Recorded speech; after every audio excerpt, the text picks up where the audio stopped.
This is Metal Mike, and in this episode I talk with the killer singer of Danger Danger, Ted Poley. We catch up with Ted about what's been going on with Tokyo Motor Fist and Danger Danger. We hear about his influences and lots more. Hey, are you enjoying the podcast? Consider becoming a supporter through Anchor. There's a link in the description below. Also consider donating to Forgotten Fidos and Felines, an animal shelter in Ted's area. There's a link for that in the description as well.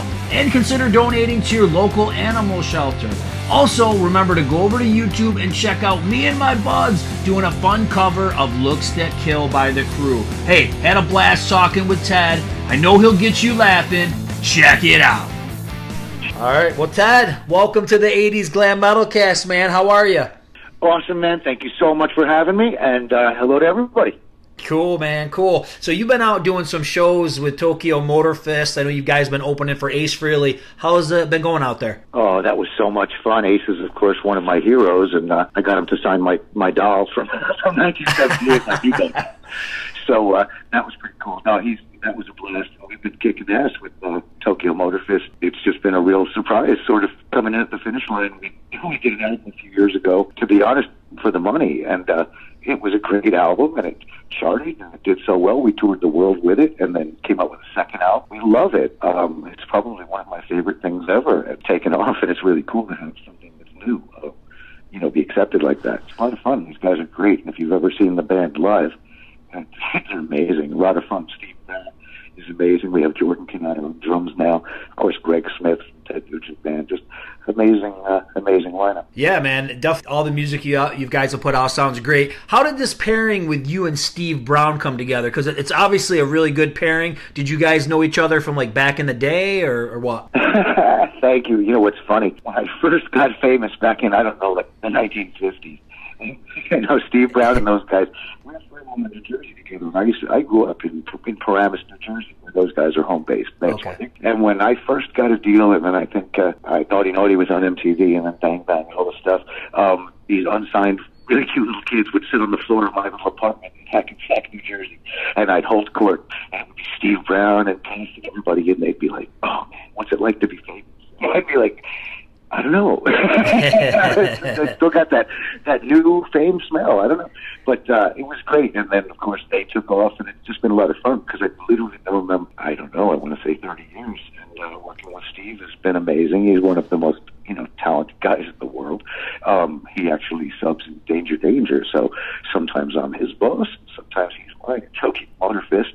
Of course, he subs in Def Leppard, and he's just an amazing talent. He plays in just about every band that tours now. Hey, let me just tell you something real quick. You're kind of cutting in and out. I don't know why. I'm not sure if there's anything that you can do on your end, but like you're sometimes you're really clear, and then sometimes you sound distant. You know what? That's just me in real life. That's what's happening. I'm 60 years old now, and I fade in and out. It's just, your connection's a little bit weird. I noticed that like 3 times, so I don't think we're going to get any better. I think you're calling from some secret location in New York, I think, and I'm in Pennsylvania, and somehow there's some resistance on the line, but I will try and speak up a little bit. But no, if you see me in person, I actually visually fade just like that. I'm sort of... I haven't been around for, here's the secret. I haven't been around for the last few years. During the pandemic, I took the time to make the Ted Poley hologram. Actually interviewing the hologram with some artificial intelligence, very artificial. And so the hologram sometimes, goes in and out a little bit. So if this was a video, you would see me. So perfect. Now, one thing, man, that's for sure is that your voice still sounds great, man. Your voice really hasn't changed. What have you been doing all these years to keep it healthy? I don't know. I warmed up in like 1988, and I'm still warm, thank God. I don't know. You have to sing all the time. It's not something you can let go. I don't smoke cigarettes. I smoke other things, but let's just say it's not as much as something like that. So I don't know. A lot of training. I'm also a teacher, and I give voice lessons. And I mean, there's no substitute for just exercise. It's a muscle, and your throat is a muscle, larynx. And you have to keep it going, and that's what I do. I just love singing. Fortunately, it's the kind of exercise I like to do because I can sing along to anything. But there's no substitute for that. And thank you so much for the compliment, because at 60, it's not getting any easier, I'll tell you that. With Danger Danger, are there any plans to do anything in the future? Any like festival shows or one-offs? Anything coming up? You never know. Even it will be a surprise even to me. But it's sort of like I have the red Danger Danger phone in my house, and sometimes when it lights up, I know it's the hotline, and I pick it up. Then there's a trip to Japan. But other than that, we're just kind of laying low, doing our own things. We have our own projects and our own lives. But certainly, if something good came along, I'm sure the guys would ring that hotline. So, I'm standing by, but not necessarily on standby. I never stop working. I keep going. I actually support 2 animal shelters with a lot of my work. Anytime anybody sees me or buys something or does anything, I send something to actually in Manta, Ecuador, a city in Ecuador. I try and send money there. I take care of about 400 animals there.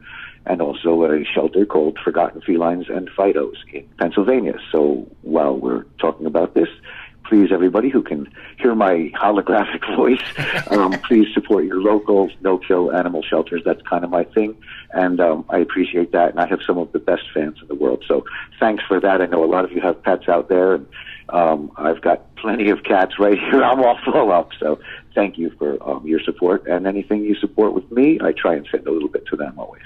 That's awesome, man.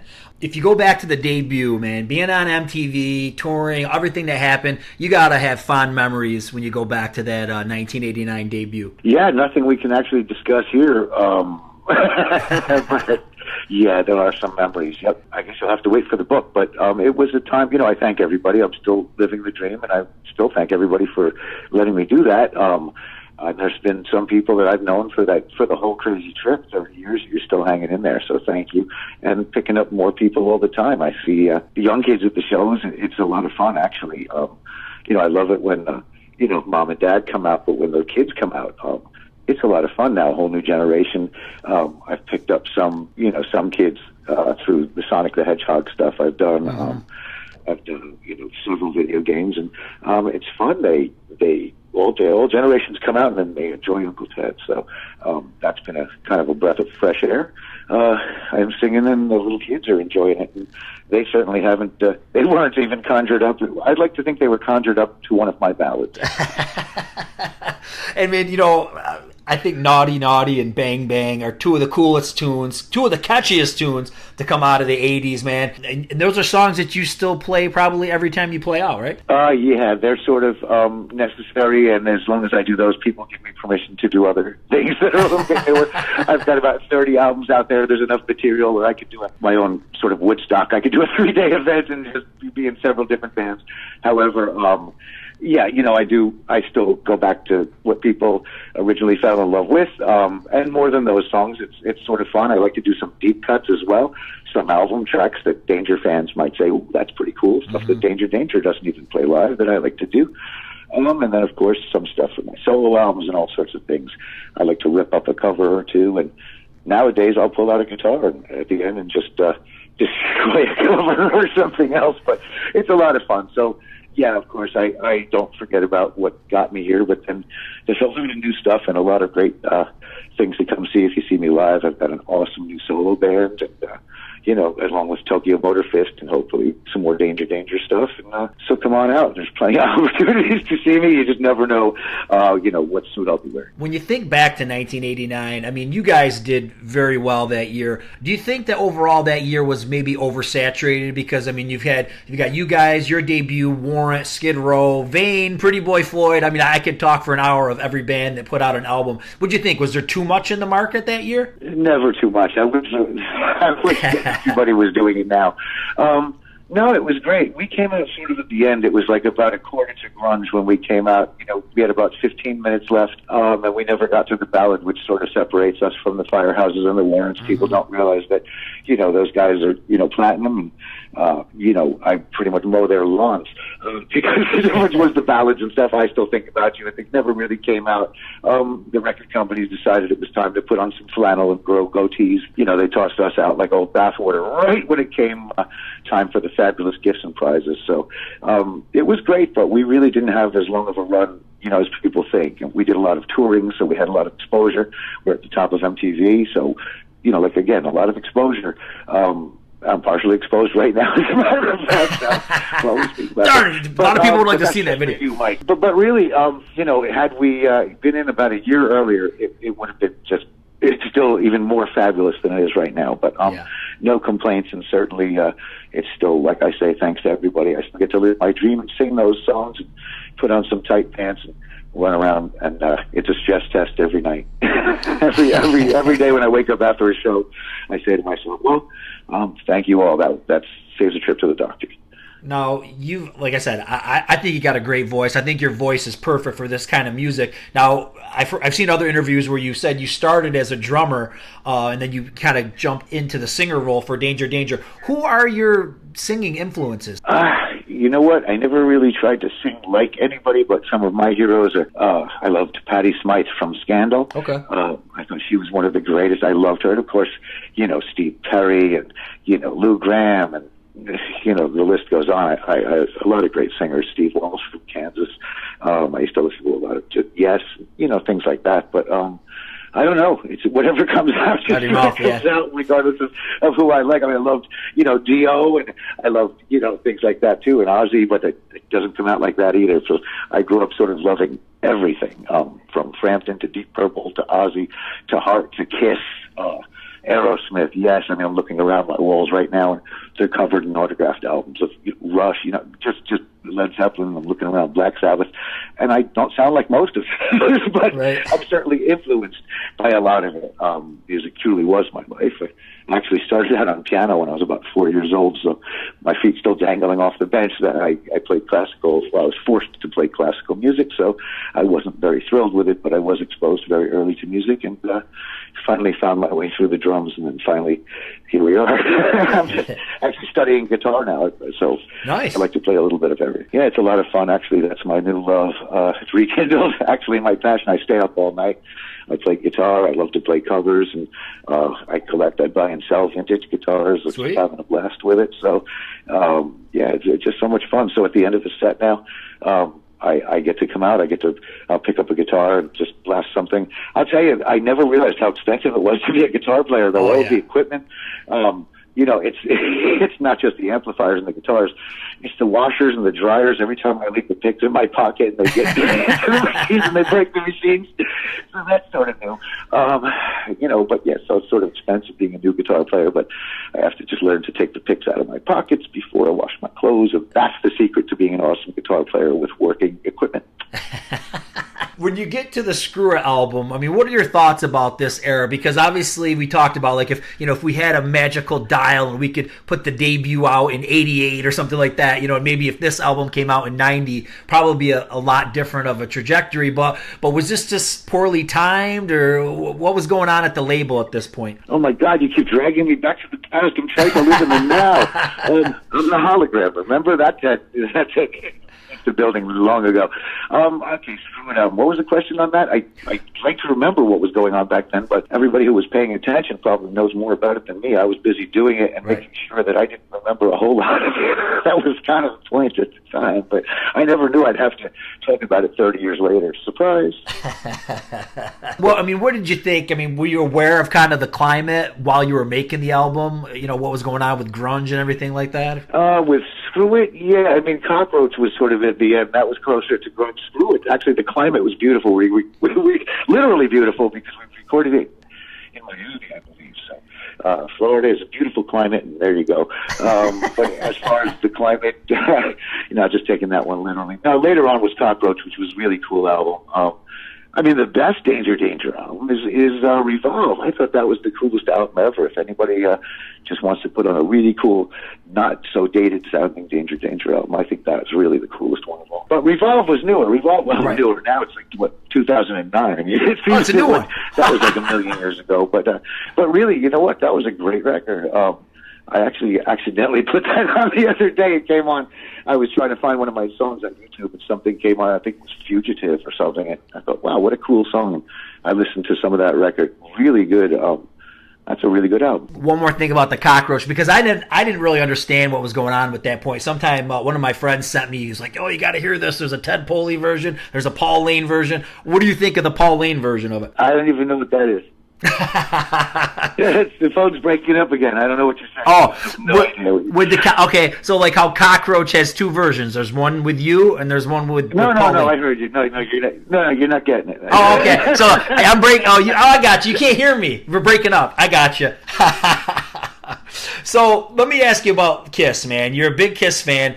One of the cool things, there's a lot of cool connections you have to Kiss, but one was the Unfinished Business Eric Carr album, and I think that you sound so killer on Just Can't Wait, and that's a cool song anyways. I think what people forget about Eric Carr is that he was a really good songwriter. A lot of his songs didn't make it into Kiss. What was that like singing one of his songs? You know what? He was so nice, and I toured with. What a good guy! And actually, I didn't get to finish that song until after he had passed away. And I was asked to finish it by his sister. And so I did get to actually co-write a song with him, but he never got to hear it. Mm-hmm. It's one of the coolest things I ever did, and one of the saddest things I ever did, because I think he would have loved it. He left, the music, and, he drummed on that track, and then, we finished it up, and thanks for mentioning that one, because I do. I loved Kiss. That was the reason I got into music. I decided I wanted to do this when the bombs went off at the beginning of Detroit Rock City. Struck Rock City, boom, bombs went off, changed my life, decided I wanted to do that, and I stuck with it. But, no, I love them very much. And then, of course, when I was a drummer, at the time, I just couldn't get enough. And, of course, Eric was super nice to me, and I don't know what else to say. It's just a cool song, and thanks for mentioning. But I guess the only sad thing was that he never got to hear it. And the other thing was, if you listen to the quality of that, what we had to work with, I think the tracks were actually on a cassette master. So, they're not as hi-fi as, I wish they would be. It's a cool song, and thankfully I did a lot of work on the vocals and things, and very proud of that one. Yeah, very cool song. All right. Talk about the Revenge tour. You guys opened up. Any interesting Kiss tales from that tour? Oh man, every day is interesting. Kiss, we did Revenge tour. We did Out in the Shade. We were with them all over the U.S. It was us and Slaughter and Kiss. And then we went to where did we go with them? We went to the U.K. We were in Wales and Scotland and England with them, and on their days off. Yeah, I mean, we were the only ones to hang out with, so we got to go bowling with them and play laser tag with him, and I got to sight Paul Stanley and shoot him, and that was kind of a high point because there was my hero, and I got to assassinate him with a laser tag gun, and that was kind of awesome. And then, we bowled against Gene Simmons, who bowls like if he breaks it, he buys it, and he doesn't care. When he bowls, the ball doesn't even hit the bowling alley till like 3/4 of the way down, and it's just airborne most of the time, sort of like a Fred Flintstone toss, and just lots of fun. He actually bet us. We didn't have much money, so we pooled our money with our per diems, and we picked one guy. We picked Casey because he was like our big sports guy. We knew he would be like our ringer, and we put him up against Gene Simmons. And they played for money, and Casey beat him. So there you go. Casey, throw the game, man. We're gonna get thrown off the tour. He beat him, and Gene respected him for that. And there you go. But no, a lot of fun. Days off with Kiss is sort of one of those dreams that came true. That behind the scenes, not just playing on stage with them, which was the biggest, the biggest dream come true, but days off, hanging by hotel pools with Paul Stanley, hearing songs about, hearing stories about when he was in his 20s, just really cool. He'd awesome. Say to us, yeah, how old are you? And we'd say, I don't know, about, 25, 26. And he'd say, yeah, I was selling out baseball stadiums when I was 22. He'd say, yes, we know, you're Paul Stanley. But it was great. He loved us. He'd bring us their shrimp cocktails after the shows. He knew we weren't getting any of our own shrimp, and he was just so nice. I love Paul. Super cool, man. All right, what is the story, Ted, with this Ted Poley song that's set to Unholy? Is there a story behind this? What is going on with that song? Oh, man, there's a story behind this. Oh, man, you're killing me with these stories. Oh, my God. Yeah, it was actually written by the guy passed away, a good friend of mine, C.C. Banana. He was a comedian, a good friend, and he wrote the song when he heard the story. Real quick, the story is I was just a little chicken on my the first weeks with Kiss. I mean, they were my heroes. Paul Stanley was was a hero, and you can imagine that I was scared to death to meet him. We were playing big arenas, and as it turned out, the dressing rooms were sort of at each end of a big hallway behind the stage, if you could picture backstage right to left. And I happened to be coming off the stage on the wrong side, so I had to walk all the way from the Kiss side down the hallway to the Danger Danger dressing room. Well, when I was doing that, all of a sudden, after this was about a week and a half in, I had been too chicken to say hello to Paul. I had no idea if he had been watching the shows or what the deal was. And, scared to death. This is my hero. So walking down the hall, all of a sudden, it was offstage Paul, which is even cooler than onstage Paul. Mm-hmm. Cowboy hat Paul. It's like, oh my God, it's like G.I. Joe with an accessory that makes him even super awesome. So here it comes, like actually, and you can always smell him coming. He smells really good, like just like you pictured. Oh, Paul Stanley. It's like, oh, here he comes. And he's wearing the hat, and he's coming down the hallway, and there was no doubt that I had to pass him because he was coming towards his dressing room, which was in my direction. I had to pass him. And there was Danger Danger standing in the dressing room at the other end of the hall watching this happen. And here was my moment because there was no doubt I was going to get to say hello. And I looked up, and here he was, and I chickened out. I was so scared. I kept walking. I put my head down, and the whole band saw it, and they just saw me just blow it. And what happened was, at the end, all of a sudden, he turned around at the top of his voice. He sang Ted Poley to the tune of Unholy, which was their big song of that tour. And all of a sudden, everyone started laughing. And like, he knows you. And I turned around. He gave me a big hug. And it was so awesome because he'd been watching, and he loved me. As it turned out, I didn't know that, but just awesome. He signed all this great stuff for me at the end, and just really cool. So he knew my name, and to hear my hero sing my name, that was an icebreaker, and that was it, man. It was on, man. I just fell in love even more, and there you go, Paul Stanley. My crush. That is awesome. And you know what, man? It really does have a good ring because I find myself like when I was getting ready for this interview and I had listened to that and I almost wanted to I chickened out. I should have started the call with Ted Poley. I just it goes to it very well. That's all I got to say. I used it as my pre-tape to this day. I love it. I hate the fact that that the writer, Cece, my friend, passed away. However, as a tribute to him, and I love the song. It's really great. It's a really good clone of the actual song. It is. Chris Cafferty, actually. I forget. Chris Cafferty might have done the lead on there. I think he got some really heavyweight guys to play the tracks, and he actually sang it like Gene Simmons as an impersonator. And I love it. I use it as my pre-tape, and it gets us psyched, and you come on after that. It's just, we love it. So I still play it every time. Thanks for mentioning that one. And cool, man. Seriously, love you wherever you are, man. Awesome, man. Well, hey, it was great talking with you about all this stuff. Anything you want to say to your fans in closing? No, again, just thank you, everybody. I love you. Please come out to shows. I'm not getting any younger, and I want to see y'all. And thank you for supporting your own, no-kill animal shelters. I appreciate that, and I know you're all good people. Thank you very much. Stay safe, everybody, and you rock, Mike. Thank you for this. Thank you. Well, that was great talking with Ted. There's tons more stuff on the way. Make sure you subscribe so you don't miss a thing. Rock on!